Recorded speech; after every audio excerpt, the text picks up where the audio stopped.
Es el año 2020 y los Estados Confederados de América acaban de salir de una guerra brutal. En el estado de Utah, los xenoarqueólogos buscan las piezas del pasado. Hoy, en A las Pantallas, xenoarqueólogos de Greenlow.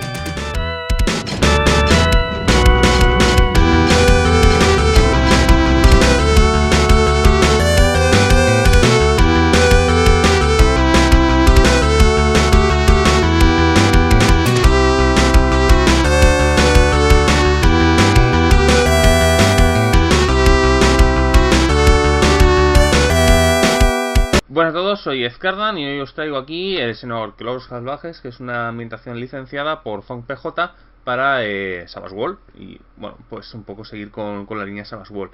Hay que tener en cuenta que Xenoarqueólogos Salvajes originalmente es una ambientación que nace para el CDB en el Patreon de Zong, y que bueno, actualmente se puede usar en Paga lo que quieras, y que debido a su naturaleza, pues Zong decidió adaptar a Savage World. La verdad es que es una ambientación que a mí me gustaba bastante en CDB, y yo en CDB la probé. No he probado la adaptación de Savage World, pero bueno. En esta ambientación va a ser básicamente un elemento ucrónico en el que nos vamos a encontrar en una especie de año 2020, donde hubo una serie de divergencias en el siglo XIX. Obviamente pues no es una ambientación realista porque viene cosas como magia y tipo de cosas, pero la verdad a mí me mola bastante. Tiene unos toques western y unos toques no sé, bastante chulos, ¿no? En el que estos xenoarqueólogos, que básicamente es gente que se dedica a explorar la campaña básica, o sea, la idea básica es llevar una serie de gente que se dedique a explorar las ruinas del pasado extrayendo tecnología, ¿no? Luego alrededor de una ciudad que es Greenlow City, que es una ciudad creada alrededor de una fuente de energía alienígena que le da una especie de extraño brillo verdoso y que provoca que bueno, la sociedad pueda sobrevivir. No es verdad que es un elemento, tiene un punto posapocalíptico, una especie de estilo Fallout mezclado con western. No porque el mundo en sí mismo se haya ido al carajo, que en parte sí, pero bueno, siguen existiendo estados y países, sino que después de una guerra, digamos que la humanidad ha sufrido bastante.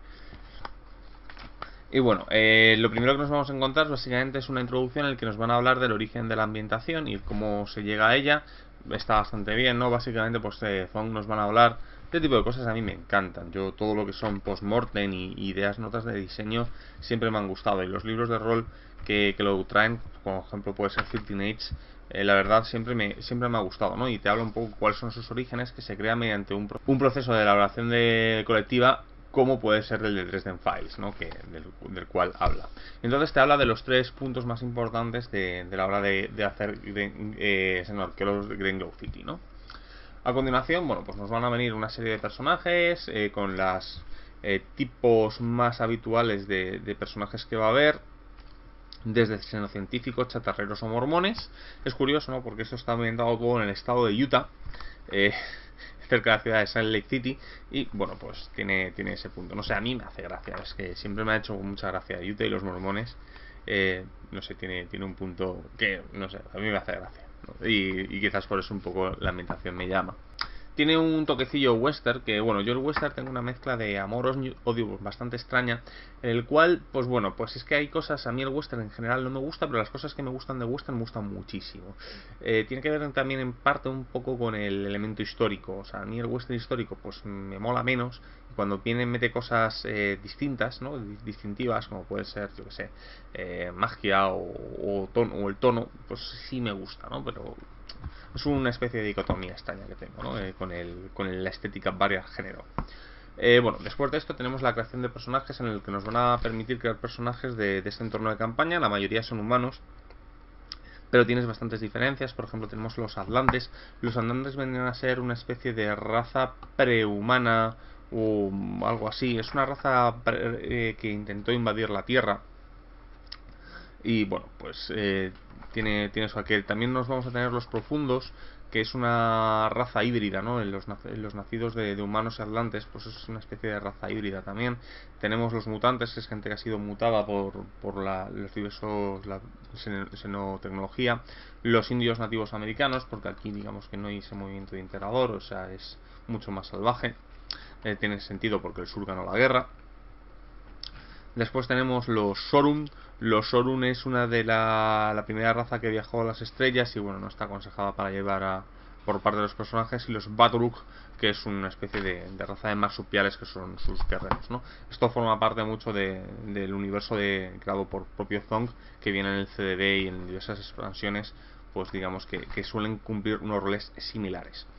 Después de esto, pues nos van a hablar de nuevas ventajas para Savage World, principalmente denominada en las 3 tipos de magia que hay, que es el trasfondo arcano, que vendría a ser una especie de magia, es una especie de extraña magia mezcla de celta y ese tipo de cosas. Es una magia que nace aquí de una especie de elementos feéricos, ¿no? Pues aquí los hechiceros son los británicos, ¿no? En esta ambientación. Tenemos después las mutaciones, que vendrían a ser un poco, me recuerdan ligeramente con sus diferencias a los superpoderes del juego de Necessary Evil, que es una ambientación también de Savage World. Pues me recuerda un poco, no es exactamente así, pero me recuerda. Y después tenemos el trasfondo arcano, la magia totémica, que a mí me parece la más chula, ¿no? En la cual vamos a tener una serie de magias sobre manipulación de los animales, y que como característica tiene que cuando nosotros compramos tenemos que escoger una especie de tótem animal, el cual nos va a dar sus habilidades, y vienen unos cuantos tótem de ejemplo, aunque debido a su propia naturaleza es fácil diseñar los nuestros. Después tenemos equipo clásico de Grenglow City, permitido en la ambientación, bastante interesante, tienes un poco de todo. Y después de todo esto, pues ya tenemos el propio mapa de Grenglow City, ¿no? En el que primero nos van a hablar de la historia y de los cambios. Básicamente los primeros cambios históricos que va a haber es que se va a estrellar un platillo volante en Estados Unidos, que no es Estados Unidos, y de ahí se va a sacar una serie de tecnologías, ¿no?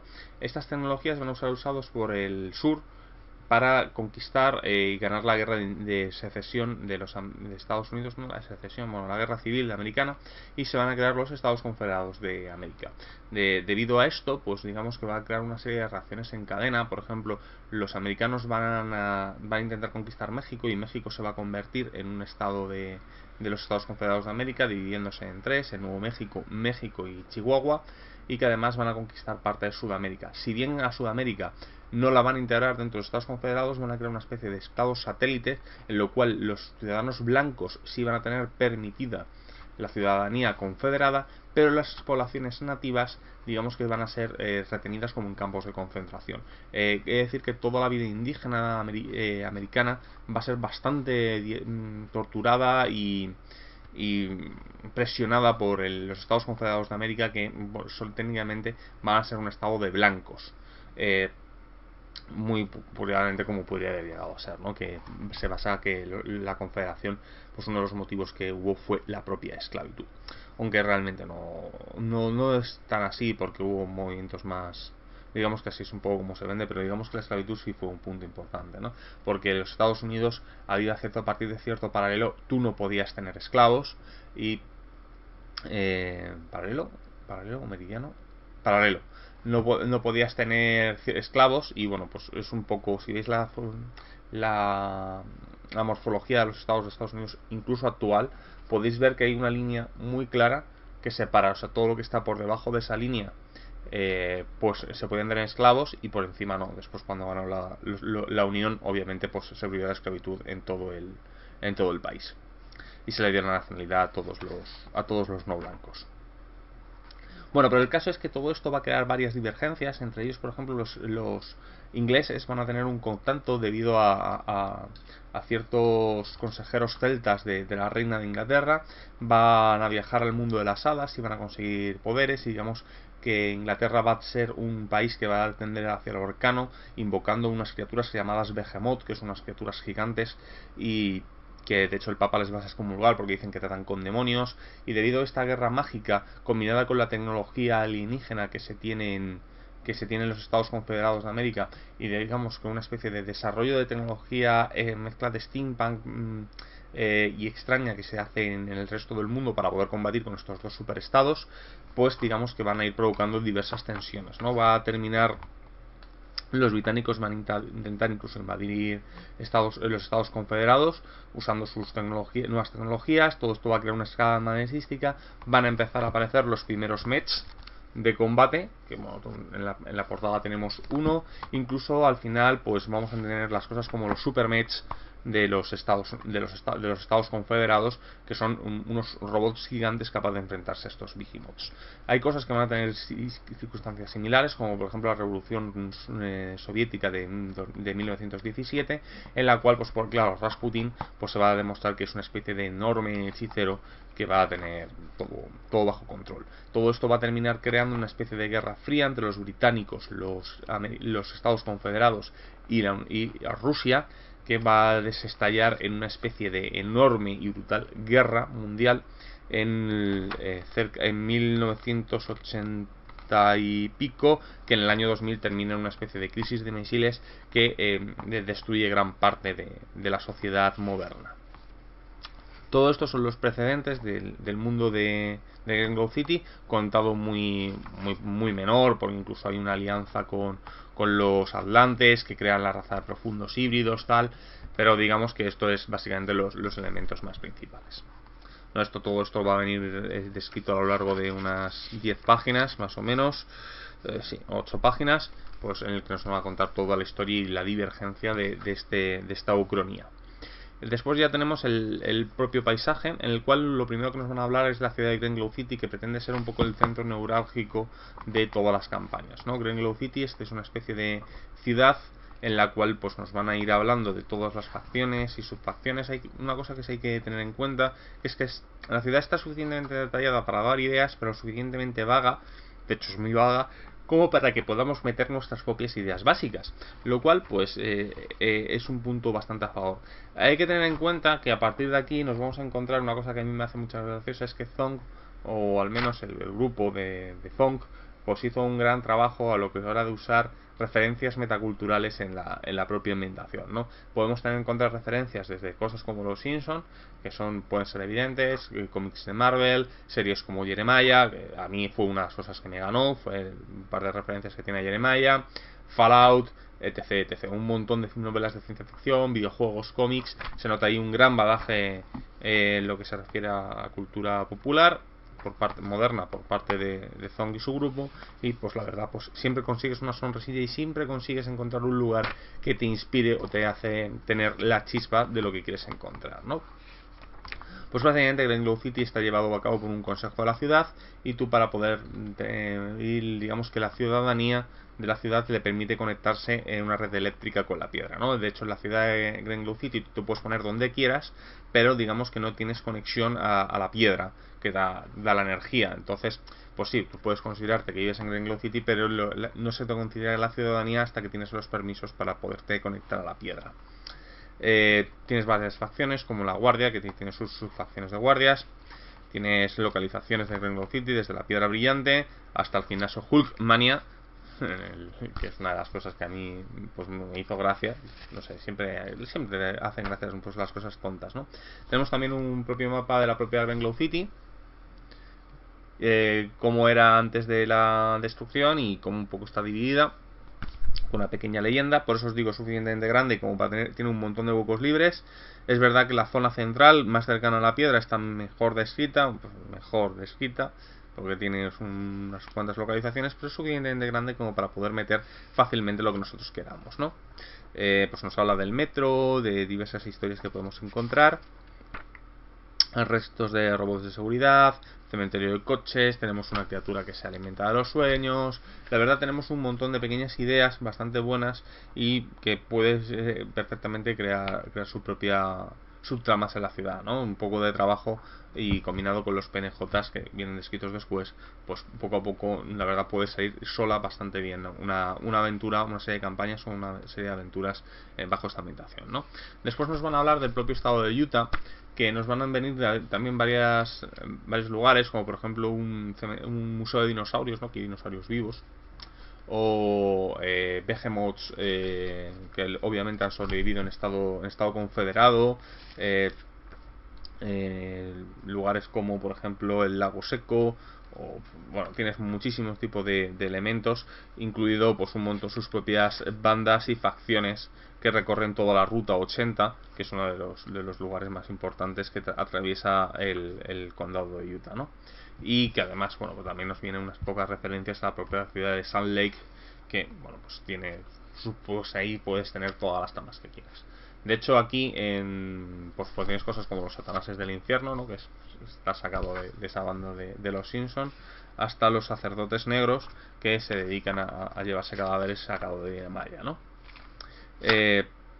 Ya os digo, muchas localizaciones, algunas muy interesantes. Tenemos incluso una especie de portal dimensional que se dejaron los británicos por la zona.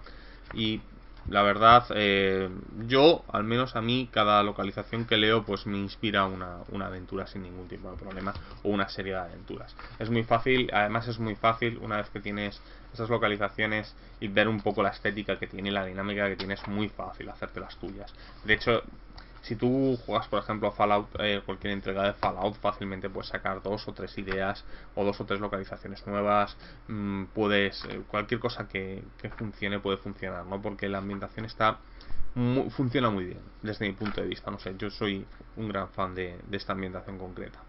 Después tenemos los personajes no jugadores, que, bueno, pues tenemos un poco de todo, desde miembros del consejo hasta personajes como a mí me hizo mucha gracia solamente con el nombre, que es Don Curro Jiménez de la Mancha, que a mí particularmente pues no sé, me termina de hacer bastante gracia.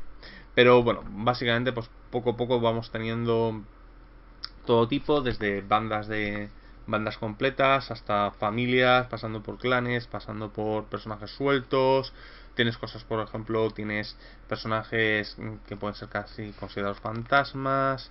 También he de decir que los miembros del consejo pues tienen un amplio protagonismo, tiene su sentido, tienes un par de huecos del consejo libre, pero en general pues viene bastante detallado. Me parece bien porque eso da una base muy bien de saber quiénes gobiernan Greenlow City. Con ello puedes saber un poco cómo está la ciudad en ese momento, y poco a poco la propia historia que hagan los jugadores pueden llegar a cambiarlo, ¿no?